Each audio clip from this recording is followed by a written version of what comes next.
5 situations où il ne faut pas injecter la toxine au niveau des masséters. Les muscles masséters sont des muscles de mastication et on peut injecter de la toxine au niveau de ces muscles, soit pour traiter le bruxisme, les grincements au niveau des dents, soit dans certains cas pour affiner le visage. Je vous donne 5 situations où il faut éviter d'injecter la toxine au niveau de ces muscles. En premier, c'est les contre-indications absolues, les maladies neuromusculaires, les grossesses, l'allaitement ou une allergie à la toxine. En deux, si on a un visage très fin, injecter la toxine va diminuer le volume du muscle masséter et donc ça peut accentuer la perte de volume au niveau d'un visage qui est déjà très fin.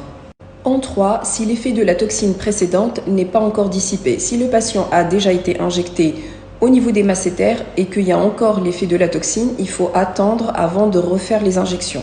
En 4, si le patient souhaite affiner le visage alors qu'il n'a pas une hypertrophie au niveau des muscles masséters, ça veut dire que ces muscles ne sont pas assez gros. La toxine botulique se fait quand il y a une hypertrophie au niveau des muscles masséters.